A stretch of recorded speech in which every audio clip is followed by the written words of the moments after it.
के जो है रोजी रोटी पे असर पड़ रहा है। यही वजह है कि अब लोग सीधे तौर पे जो है अपने पलायन कर रहे हैं अपने अपने जिले में, अपने अपने प्रदेश में। हालांकि छत्तीसगढ़ में देखिए किसी तरह की जो सरकार का जो पलायन जिस तरह से हो रही थी और लौट रहे मजदूर, उसको लेकर सरकार का किसी तरह से रुख नहीं अपनाया है। और जो वर्तमान में जो मजदूर लौटेंगे उनकी जो रोजगार की व्यवस्था है वो सरकार को करनी होगी, ताकि उनको जो है किसी प्रकार की परेशानियों का सामना न करना पड़े।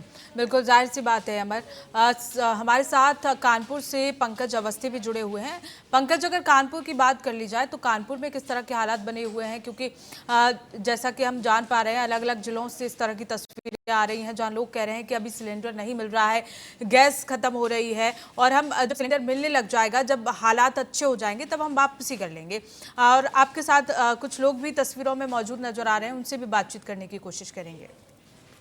जी पूनम जी, अगर बात करें कानपुर की, तो जहां एक तरफ जो प्रशासनिक अमला है और शासन की तरफ से निश्चित रूप से गाइडलाइन जारी किए गए हैं कि सभी लोगों को सिलेंडर की उपलब्धता कराई जाए और किसी प्रकार की पैनिक होने की स्थिति नहीं है।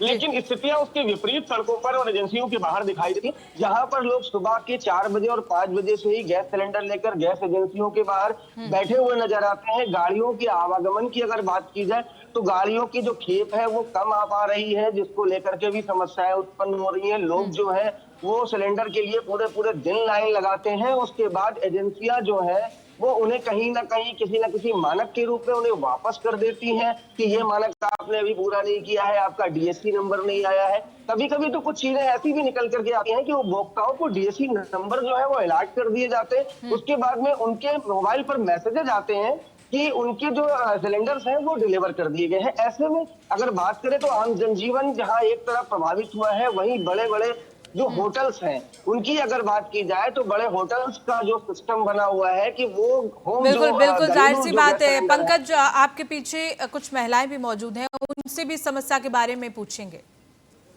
पूनम जी क्या कहना चाहते हैं? जी बिल्कुल पंकज, आप तक आवाज पहुंच रही है? जी बिल्कुल पहुंच रही है। बिल्कुल पंकज, कुछ महिलाएं आपके पीछे नजर आ रही हैं, उनसे जानने की कोशिश करेंगे इस समस्या के बारे में।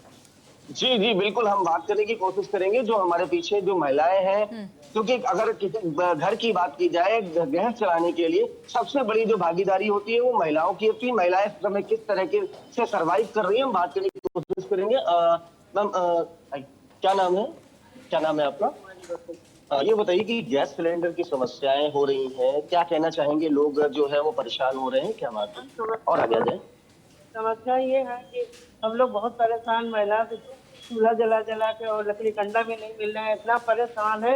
अब ये जो है मोदी जो कर रहे हैं वो सही नहीं कर रहे हैं। लोग सरकार अगर जो है वो तो कह रही है कि सिलेंडर सबको मिल पा रहा है। नहीं, किसी को नहीं मिल रहा। हमारे घर में चूल्हा चल रहा है, हमारे भाई साहब गैस का काम भी करते हैं, फिर भी नहीं मिल रहा है। ये बताइए चूल्हा जला। क्या नाम है आपका? ये बताइए सिलेंडर को लेकर के आप लोगों को क्या समस्याएं हो रही हैं, क्या दिक्कतें आ रही हैं? हाँ, 25 दिन की जो है चल रही है क्राइसिस की बाहर। 25 दिन के बाद ही एक सिलेंडर मिल पाएगा, उसके लिए हम लोग बुकिंग कर रहे हैं। जब कभी कभी ऐसा होता है कि डीएससी नंबर मिल जाता है, डिलीवरी की रिपोर्ट भी आ जाती है, फिर भी कभी कभी जो वहाँ से नहीं मिल पाता है, फिर हम लोगों को वहाँ जाकर एजेंसी पर चक्कर लगाने पड़ रहे हैं, तो वहाँ पर कटवानी पड़ती है। फिर वहाँ पर गोदाम में जाकर तो अगर बहुत मारा मारी के बाद अभी मिलता है एक सिलेंडर। अब ये बताइए क्या 25 दिनों के बाद फिर वो जो है बुकिंग होगी नहीं होगी, कुछ नहीं पता। पेट्रोल की जो चीजें हैं, पेट्रोलियम पदार्थ है, उनको लेकर भी क्राइसिस आने वाला है। जैसा कि सरकार कह रही है कि पैनिक होने की जरूरत नहीं है, लेकिन आम आदमी पैनिक हो रहा है, तो क्या पैनिक होना नहीं चाहिए, होना चाहिए? जैसे कि भाई पेट्रोल की जरूरत तो ज्यादातर जेंट्स लोगों को है, और बच्चे भी स्कूल जाते कहीं जाते, सभी चीजों का वाहन उन्हीं चीजों से ईंधनों से चलता है। तो पैनिक तो नहीं होना चाहिए और सरकार को उस पर ध्यान देना चाहिए कि ये ऐसी सुविधाएं उपलब्ध करा। जी बिल्कुल, आपने देखा कि किस तरीके से लोग जो है वो कहीं ना कहीं अपने काम को करते हुए परेशान भी हो रहे हैं। क्योंकि अगर बात की जाए तो महिला यदि घर चलाती है तो पुरुष बाहर से सारी चीजों का जो सामान लाने की व्यवस्थाएं हैं वो सुनिश्चित करता है। जब पूरे पूरे दिन एक दिहाड़ी मजदूर की बात की जाए या एक कंपनी में बिल्कुल बिल्कुल, यहाँ साफ तौर पर चिंता जो है वो लोगों में देखी जा रही है। पंकज, हमारे साथ राकेश जोशी नैनीताल से जुड़े हुए हैं। राकेश, अगर स्थानीय लोगों की बात कर ली जाए या उत्तराखंड में प्रवासी लोगों की बात कर ली जाए तो वहाँ किस तरह के हालात, किस तरह की स्थिति बनी हुई है इन चीज़ों को लेकर, जिस तरह से सरकार साफ तौर पर कह रही है, लगातार जागरूक करने की कोशिश भी कर रही है लोगों को कि ऐसे जो हालात हैं वो नहीं बन रहे हैं, लॉकडाउन की स्थिति बिल्कुल नहीं आने वाली है, उसके बावजूद भी लोग घबराए हुए हैं।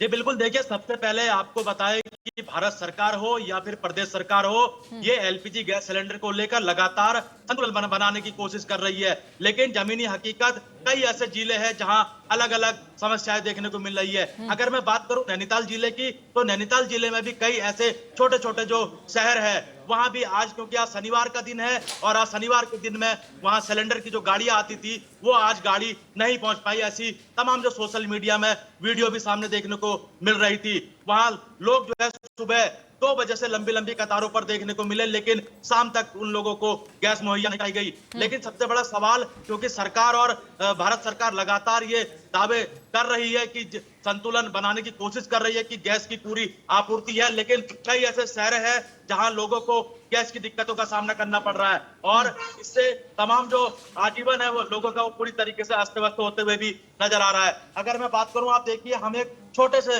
रेस्टोरेंट पे मौजूद है। आप ये देखिए यहाँ ये तंदूर जो पहले के समय में जो लोग बनाए करते थे, ये तंदूर, मिट्टी के तंदूर यहाँ बने हुए हैं और अंदर अगर मैं थोड़ा सा सहयोगी से कहूँ कि अंदर आए और दिखाए कि जिस तरीके से यहाँ पूरी तरीके से जो व्यवस्था है वो चाप चौबंद हुआ करती थी एक समय में, लेकिन आज के दौर पे यहाँ जो सिलेंडर ना होने की वजह से जो लोग आते थे वो भी यहाँ पूरी मात्रा में कम हो चुके हैं और जो एक छोटे व्यापारी लोग हैं वो जो है कहीं ना कहीं अपनी आजीविका नहीं चला पा रहे हैं। खासतौर पे अगर थोड़ा सा कैमरामैन दिखाए, हम अंदर आके दिखाते हैं किस तरीके से यहाँ सिलेंडर जो पहले सिलेंडरों में खाना बनाया करते थे, अब आप ये देखिए किस तरीके से यहाँ जो है पहले की तरह जो तंदूर जलाकर, यानी कि जो लकड़ी है उन लकड़ियों को जलाकर यहाँ खाना बनाया जा रहा है। तो एक आम जो खास तौर पे जो छोटे छोटे व्यापारी है उनको भी कई दिक्कतों का सामना करना पड़ रहा है। बिल्कुल जाहिर सी बात है राकेश, कहीं ना कहीं तस्वीर जो है वो बदली जरूर है, लोगों में जो डर बैठा हुआ है लोगों के मन में